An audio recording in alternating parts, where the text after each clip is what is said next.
प्यारे दोस्तों, आपका वेलकम है एसआई ऑनलाइन क्लासेस के इस अमेजिंग प्लेटफॉर्म पर। यह ऑनलाइन क्लासेस आप सभी के लिए सबसे महत्वपूर्ण होने वाला है, क्योंकि यहाँ आपको क्लास 12 के सभी सब्जेक्ट के सभी एमसीक्यू फ्री ऑफ कॉस्ट में कराई जाएगी। तो चलिए दोस्तों, आज हम लेके आए हैं क्लास 12 फिजिक्स चैप्टर 1 विद्युत आवेश तथा क्षेत्र, जिसमें हम करने वाले हैं सबसे मोस्ट इम्पोर्टेंट ऑब्जेक्टिव क्वेश्चन। तो चलिए देखते हैं अपना अगले क्वेश्चन की तरफ। पहला क्वेश्चन है 26 में पूछा गया है, जब विद्युत द्विध्रुव को एक समान विद्युत क्षेत्र में रखा जाता है तो P एवं E के बीच P वेक्टर अर्थात इलेक्ट्रिक डाइपोल मोमेंट एवं E वेक्टर इलेक्ट्रिक फील्ड के बीच तो किस कोण पर बल आघूर्ण का मान महत्तम होगा। तो साथियों, आप सभी जानते हो बल आघूर्ण को हम टॉर्क से सूचित करते हैं और टॉर्क इक्वल होता है PE sine theta. PE sine theta. यदि टॉर्क को मैक्सिमम करना है, इसके लिए साइन थीटा का वैल्यू 1 होना चाहिए, और ये साइन थीटा का वैल्यू 1 तभी होगा जब साइन, हम सभी जानते हैं साइन 90 का वैल्यू होता है 1। इसका अर्थ यह हुआ कि यदि थीटा बराबर 90 डिग्री हो तब टॉर्क मैक्सिमम हो जाएगा। तो इस तरह से आपका राइट आंसर हो जाएगा ऑप्शन सी 90 डिग्री। अगला क्वेश्चन है, जब एक परावैद्युत को बाहरी विद्युत क्षेत्र में रखा जाता है तो परावैद्युत के अंदर प्रभावी विद्युत क्षेत्र, तो सपोज दैट ये एक एक्सटर्नल इलेक्ट्रिक फील्ड है, बाहरी विद्युत क्षेत्र है, और इसके अंदर सपोज ये हमारा परावैद्युत पदार्थ है। तो बाहरी इलेक्ट्रिक फील्ड में चूंकि यहाँ हम देख रहे हैं इसका डायरेक्शन माइनस की तरफ है, तो इधर प्लस होगा। इस प्रकार से प्लस से माइनस की ओर इलेक्ट्रिक फील्ड है जो बाह्य इलेक्ट्रिक फील्ड है। इसके प्रभाव से डायपोल का प्लस के निकट का जो ध्रुव है वो माइनस हो जाएगा और माइनस के निकट का जो ध्रुव है प्लस हो जाएगा। इस प्रकार से ध्रुव के अंदर प्लस से माइनस की ओर एक विपरीत इलेक्ट्रिक फील्ड प्रेरित होगा, जिसको हम E डैश से सूचित करेंगे। क्योंकि यह विपरीत डायरेक्शन में है, इसलिए यह इलेक्ट्रिक फील्ड जो विद्युत क्षेत्र है इसके वैल्यू को घटा देगा। इस प्रकार हम राइट आंसर लगाएंगे कि जब परावैद्युत को बाहरी विद्युत क्षेत्र में रखा जाता है तो परावैद्युत के अंदर प्रभावी विद्युत क्षेत्र घटता है, क्योंकि अपोजिट डायरेक्शन हो रहा है। ये क्वेश्चन बीएससीबी 2025 में पूछा गया है। देखिए, दो समान धन आवेशित बिंदु आवेशों जिसमें प्रत्येक पर 1 माइक्रोकूलम की आवेश है, प्रत्येक पर 1 माइक्रोकूलम की आवेश है, तो Q का वैल्यू है 1 माइक्रोकूलम। 1 माइक्रो का वैल्यू होता है 10⁻⁻6 कूलम, और इसके बीच का दूरी 1 मीटर दिया हुआ है, तो R इक्वल हो जाएगा 1 मीटर। पूछा जा रहा है कि इस निकाय की विद्युत स्थितिज ऊर्जा क्या होगी। तो विद्युत स्थितिज ऊर्जा को U से सूचित किया जाता है, और U बराबर होता है 1/4πε0 into Q1 Q2/R²। 1/4 pi epsilon nought का वैल्यू 1/4 पाई एप्सिलॉन नॉट का वैल्यू 9 गुना 10⁻⁹ होता है इंटू Q1 Q2 दोनों इक्वल है तो 1 माइक्रोकूलम तो 10⁻⁻6 गुना 10⁻⁻6 बटा 1 मीटर है आर का वैल्यू। सॉरी यहाँ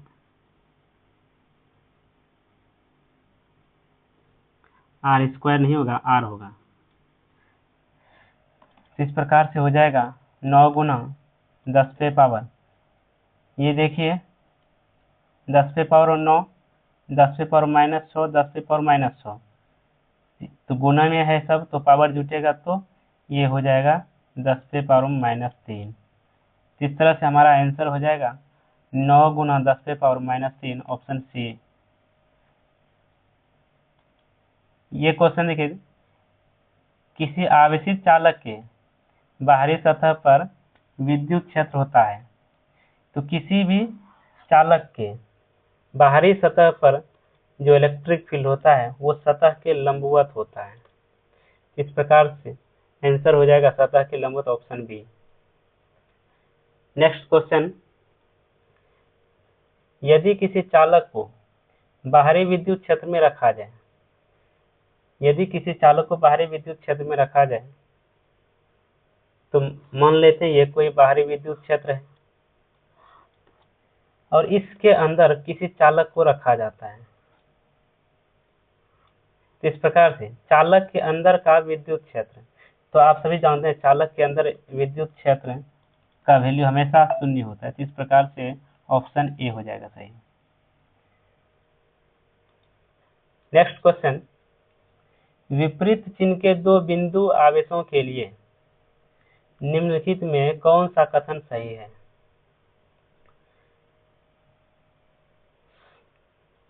विपरीत चिन्ह के दो बिंदु आवेश अर्थात एक प्लस चार्ज है एक माइनस चार्ज है, तो कौन सा कथन सही है?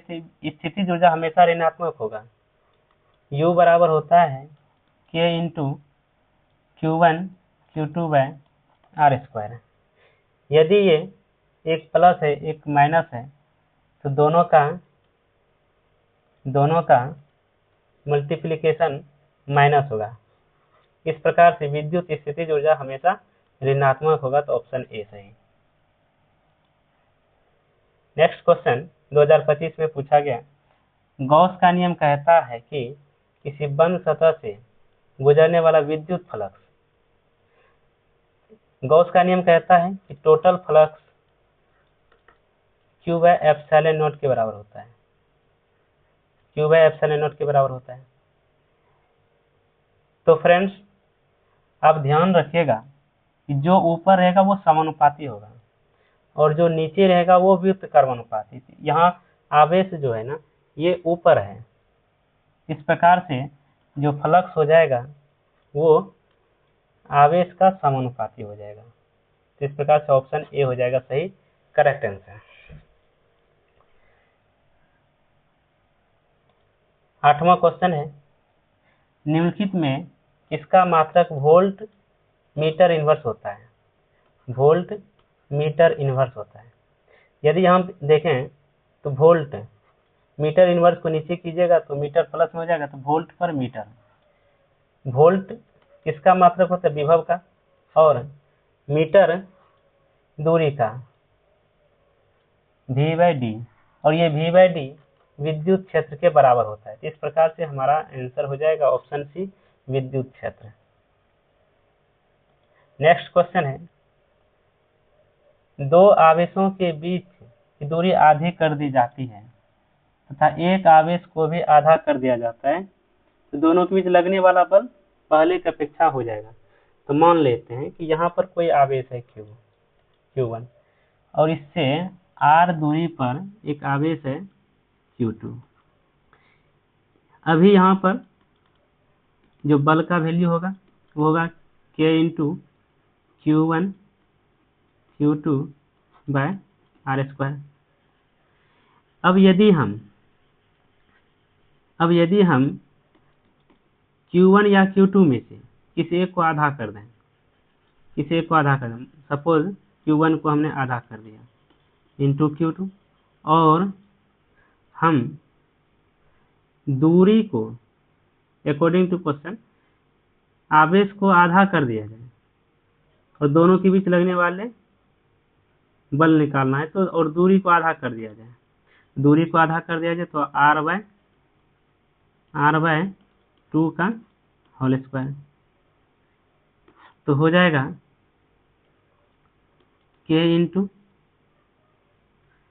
ये नया बल होगा तो F डैश इसको मान लेते हैं, तो हो जाएगा k into Q1 Q2/2 bye r/2, दूरी है यहाँ पर r, इनका आधा लें तो r/2, तो हो जाएगा क्या r²/4, तो क्या हो जाएगा k into Q1 Q2/r² into 2 से 4 यहाँ कट जाएगा और ये 2 नीचे से ऊपर जाएगा, हो गया 2।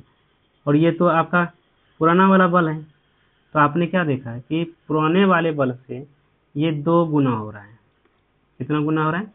2 गुना। इस प्रकार से आपका आंसर हो जाएगा 2 गुना, ऑप्शन बी। नेक्स्ट क्वेश्चन, वायु में दो धन आवेश के बीच परावैद्युत पदार्थ रख देने पर इनके बीच प्रतिकर्षण का मान। तो दो धन आवेश के बीच, सपोज एट Q1 और Q2 दो धन आवेश और इनके बीच का दूरी r है।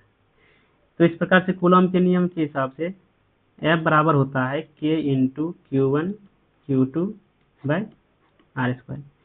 यहाँ इस K का वैल्यू होता है 1/4πε0 into K into Q1 Q2/r²। तो फ्रेंड्स यहाँ देखिए कि K बटे के नीचे आ रहा है, और हमने अभी जस्ट ये बताया कि जो बटे के नीचे रहेगा वो व्युत्त कर्मानुपाती रहेगा।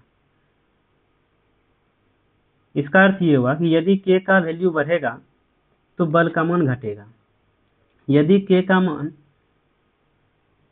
घटेगा तो बल का मान बढ़ेगा। इस प्रकार यहाँ परावैद्युत पदार्थ जब हम रखेंगे तो K का वैल्यू बढ़ जाएगा, तो इस प्रकार से बल का वैल्यू घट जाएगा, क्योंकि बल जो होता है परावैद्युतांक के व्युत्त कर्मानुपाती होता है। तो करेक्ट आंसर हो जाएगा ऑप्शन बी, इसे याद रखिएगा। चलिए नेक्स्ट क्वेश्चन को देखते हैं।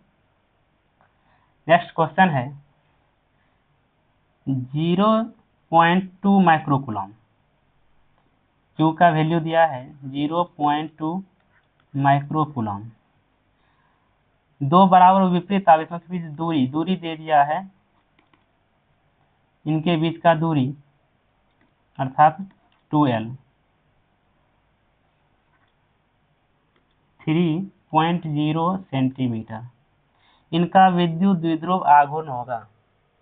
तो विद्युत द्विध्रुव आघूर्ण को P से सूचित करते हैं और इनका फार्मूला होता है Q इंटू 2L। तो Q का वैल्यू दिया हुआ 0.2 माइक्रो, तो माइक्रो का वैल्यू हो जाएगा, माइक्रो का वैल्यू होता है 10⁻⁻⁶। ये वैल्यू यहाँ पे रख लेंगे, तो 10⁻⁻⁶ गुना 2L। 2L का वैल्यू दिया है 3.0 सेंटीमीटर, मतलब 3 सेंटीमीटर। सेंटी का वैल्यू होता है 10⁻⁻², इसे हम यहाँ पे रख लेंगे गुना 10⁻⁻²। 3 को 0.2 से गुणा कीजिएगा तो हो जाएगा 0.6 गुना, और यहाँ पे ये घात जुट जाएगा तो हो जाएगा 10⁻⁸। इतना हो जाएगा कूलम मीटर। तो राइट आंसर हो जाएगा आपका ऑप्शन बी। यहाँ देखिए 0.6 इंटू 10⁻⁻8 कूलम-मीटर, तो करेक्ट आंसर हो जाएगा ऑप्शन बी। चलिए नेक्स्ट क्वेश्चन, आवेश का रेखीय घनत्व का मात्रक। तो आवेश का रेखीय घनत्व इसे लैम्डा से सूचित करते हैं। लैम्डा बराबर होता है क्यू बाय एल। तो क्यू का हो जाएगा कूलम और एल का हो जाएगा मीटर, तो कूलम बाय मीटर।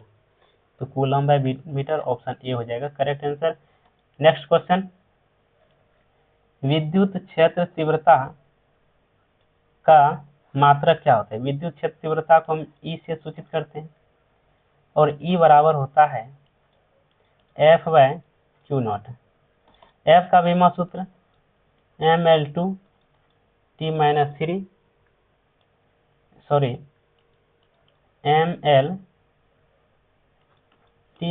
होता है और क्यू का होता है एटी। जिन्होंने क्लास रेगुलर ऑफलाइन क्लास किया था उनसे 11 प्लेयर के बारे में हमने बताया था, उसी में से ये है। तो टी ऊपर जाएगा तो ml_t है, ये ऊपर जाएगा तो हो जाएगा t-3 और ए ऊपर आएगा तो a-1। तो राइट आंसर हो जाएगा आपका ml_t-3 a-2 option B number. Next question, धातु के आवेशित गोले के पृष्ठ से गोले के केंद्र की तरफ जाने पर विद्युत क्षेत्र। जैसे कोई भी धातु का गोला होगा उसके केंद्र की तरफ हमेशा इलेक्ट्रिक फील्ड का वैल्यू शून्य होगा। केंद्र की बात जैसे आएगी तो इलेक्ट्रिक फील्ड 0 हो जाएगा, तो आंसर हो जाएगा डी, सर्वत्र शून्य रहता है। 5 कूलम के दो बराबर और विपरीत आवेश परस्पर 5 सेंटीमीटर दूरी पर रखे हैं विद्युत ध्रुव आघूर्ण। तो पी से सूचित करते हैं, पी बराबर होता है क्यू इंटू 2L। क्यू का वैल्यू दिया है 5 कूलम, 5 कूलम इंटू 2L का वैल्यू दे दिया है 5 सेंटीमीटर। 5 इंटू 5 25 और सेंटी का वैल्यू हो जाएगा 10⁻⁻2 कूलम मीटर। तो आपका आंसर हो जाएगा option A. Next question, 8 coulomb ऋण आवेश में उपस्थित इलेक्ट्रॉन की संख्या। एक कूलम में 6.25 गुना 10⁻18 इलेक्ट्रॉन होता है।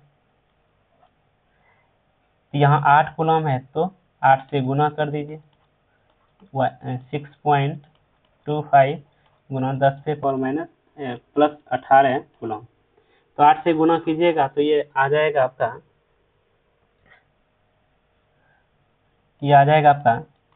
50 गुना 10⁻18 कूलम। इससे एक जीरो इनको दे दीजिए तो हो जाएगा आपका 5 गुना 10⁻19 कूलम। तो राइट आंसर हो जाएगा ऑप्शन ए। नेक्स्ट क्वेश्चन, वायु में स्थित स्थिर इकाई धनावेश से निकलने वाले संपूर्ण विद्युत फ्लक्स का वैल्यू कितना होता है। तो फ्लक्स इक्वल होता है Q/ε0। यहाँ कहा जा रहा है कि इकाई धनावेश, इसका अर्थ हुआ Q बराबर 1 कूलम। Q बराबर यदि 1 हम रखेंगे तो ε0 और ये ε0 ऊपर जाएगा तो हो जाएगा ε0 इनवर्स। तो ऑप्शन हो जाएगा आपका बी सही।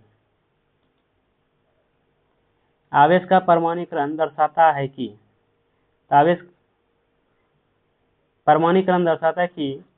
आवेश इलेक्ट्रॉन का पूर्ण गुणज होता है, लेकिन यहाँ का आवेश का एक अंश है जो कि संभव नहीं है। आंसर हो जाएगा ए।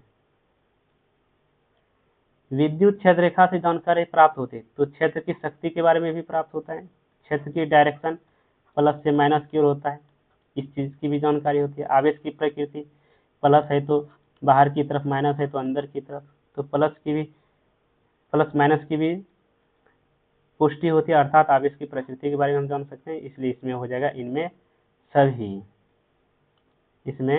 सभी हो जाएगा। नेक्स्ट क्वेश्चन देखते हैं,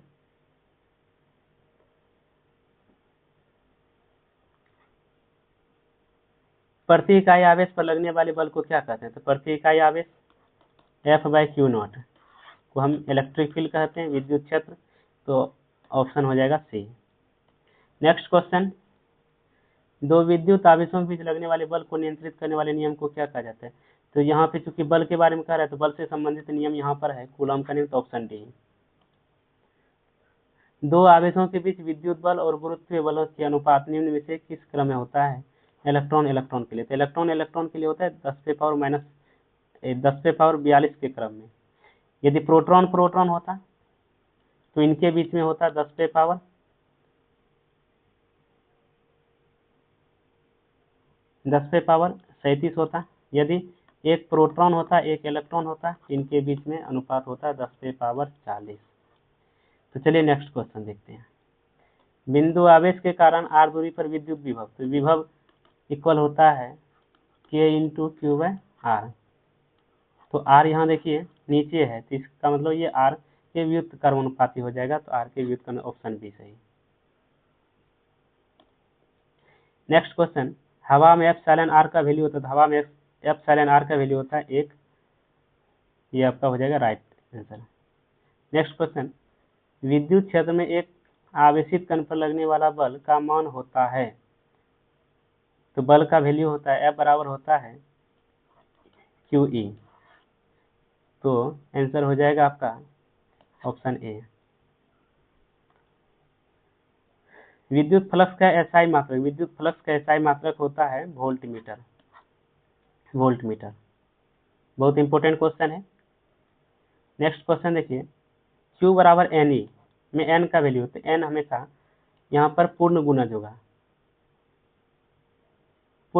तो 4 पूर्ण गुणज है, 8 पूर्ण गुणज, 100 पूर्ण गुणज है। तो यहाँ कह रहा है नहीं, निगेटिव बोल रहा है, तो इसलिए आपका आंसर हो जाएगा ऑप्शन सी। आवेश का पृष्ठ घनत्व बराबर होता है, तो पृष्ठ घनत्व जिसको हम सिग्मा से सूचित करते हैं, ये Q/A के बराबर होता है, अर्थात आवेश बाय क्षेत्रफल। तो आंसर हो जाएगा कुल आवेश बटे कुल क्षेत्रफल, ऑप्शन बी। किसी माध्यम की आपेक्षिक पराविद्युतता εr होती है, तो εr जो होती है वो आप जानते हैं कि एप्सिलॉन बराबर होता है ε0 × εr। तो εr बराबर हो जाएगा ε/ε0। तो आंसर हो जाएगा ए नंबर। पानी का पराविद्युतता के स्थिरांक 80 होता है। निम्नलिखित में कौन संबंध सही है? तो E बराबर होता है F/Q0। F/Q0 तो हो जाएगा ऑप्शन ए सही। 1/4πε0 का वैल्यू कितना होता है? तो 9 × 10⁻9 होता है, राइट आंसर ए। आज इतना सा ही क्वेश्चन रखते हैं, नेक्स्ट क्वेश्चन हम पार्ट 2 में लेके आएंगे। Thank you for watching, for your support. Bye bye.